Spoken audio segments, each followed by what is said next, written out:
So we've got the door trim removed. We've decided against taking this. Yeah, we're not going to take that off. Yeah. So there's three bolts. Three 10mm nuts. And because it's easy to lose the nuts down the inside of the door, just loosen them and then undo the nut that has a washer built onto it, and just carefully pull it back off the thread and retain it in this. Sometimes you can put a bit of paper in the socket to retain it. Right, do you reckon you've got enough clearance on that?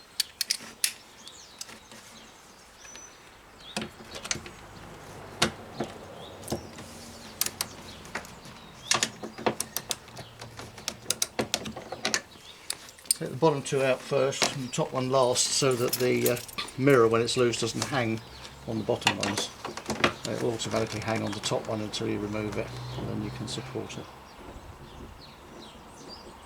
The general rule is, if something's mounted like this, take the bottom screws out first and leave the top one to last, and then support the mirror when you're doing so.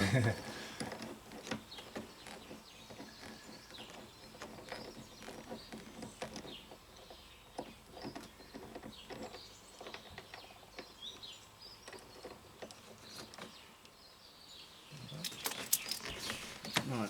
It still retains its shape, that's all right. Now we've got to get the, let's just pop the grommet out. The cable goes through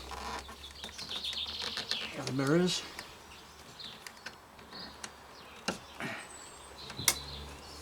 And you should be able to pull the mirror from the other side.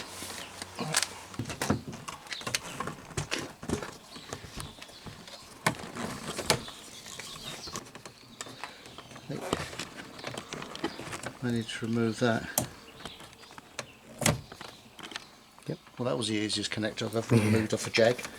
The mirror also has to come off if you want to remove this lower strip, or at least loosen it so you can drop it back, because you'll never get this lower strip in because you have to lift it up. Clean this before you put it back and just put some protection in here. We'll try just popping this back, see if that gives us any easier access to the back of where. Oh my god. Jeez. So probably not a bad idea to remove this in any case as part of the operation, so that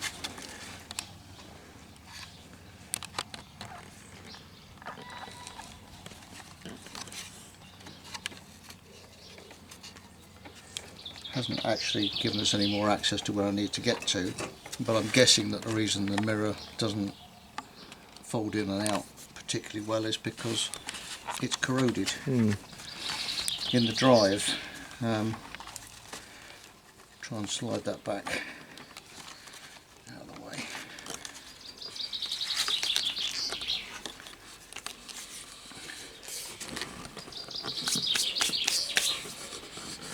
Okay, now let's see if I can pop that cap out by getting something up under there. Okay, all we've got to do is pop that.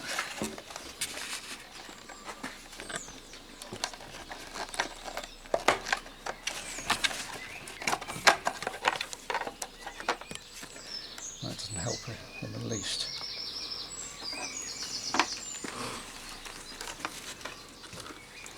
So, with a device such as that, lifting that and using a screwdriver on there, it will unclip. And that's the first clip that when you fit it back you will fit under, and that's the second one when it clears that and you push it back down. So you have to use a little bit of brute force, but that does expose a little more of where you need to be.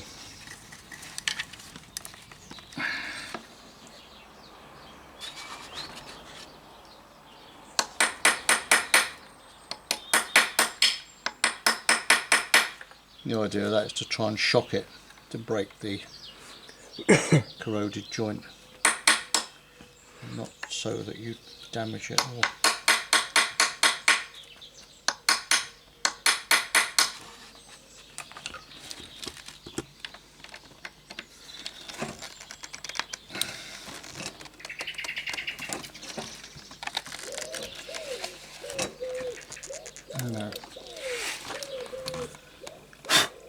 Really rusted in there, isn't it? Okay, so what I suggest we do is, it looks like there's access in there to get some lubrication. Okay. So I think that's what we do, is we'll clean this off a bit more.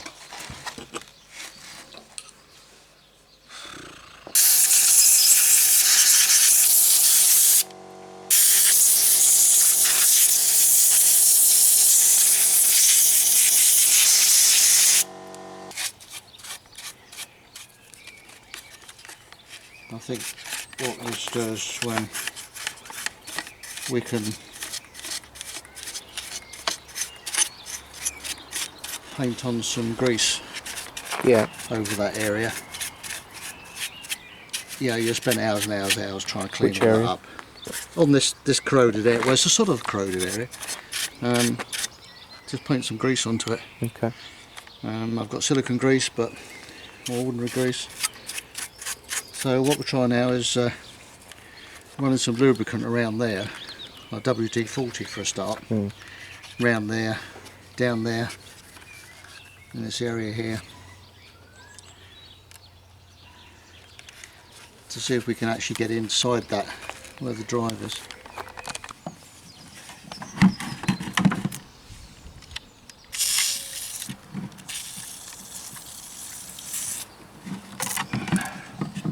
Great thing is, this doesn't do any harm. It's electrically safe. At the end of the day, it's fish oil. And fish are quite good at repelling water.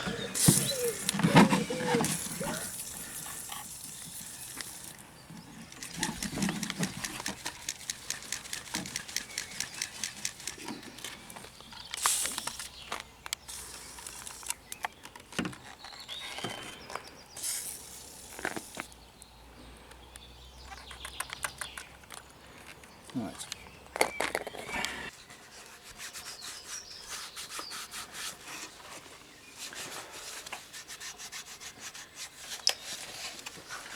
You're going to get oil dripping out for a little while afterwards.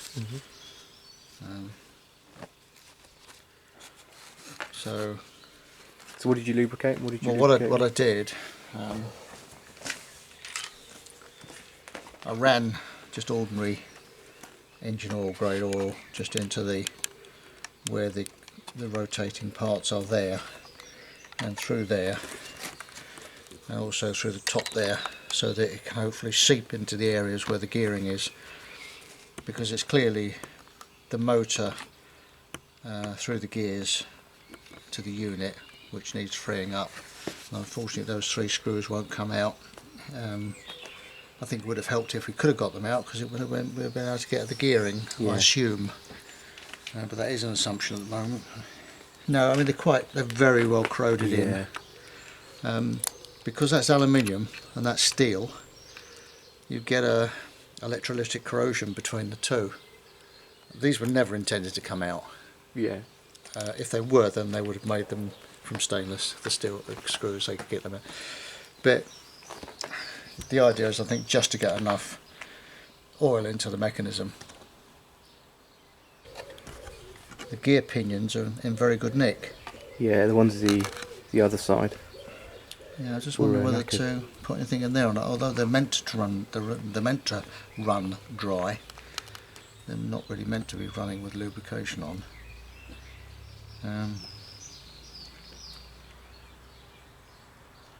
Probably best to leave those as they are. They're clean anyway in there. So, right, let's plug it up and give it another few trips. Well, that's better already, isn't it?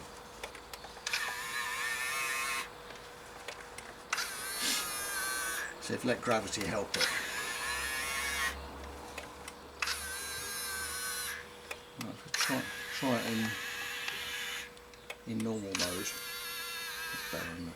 Yeah. So with the mirror in the folded in position, it would appear that that cover is going to go back in easier, but it is a bit of brute force required.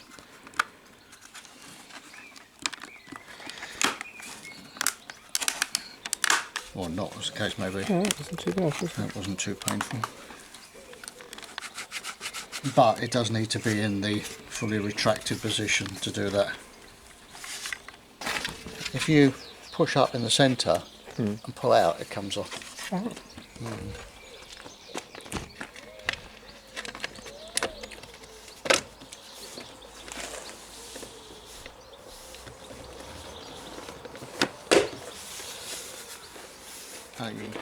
You can push up, and it's not that easy actually.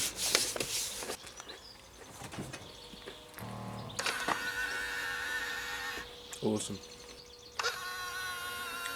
You have compliant mirrors.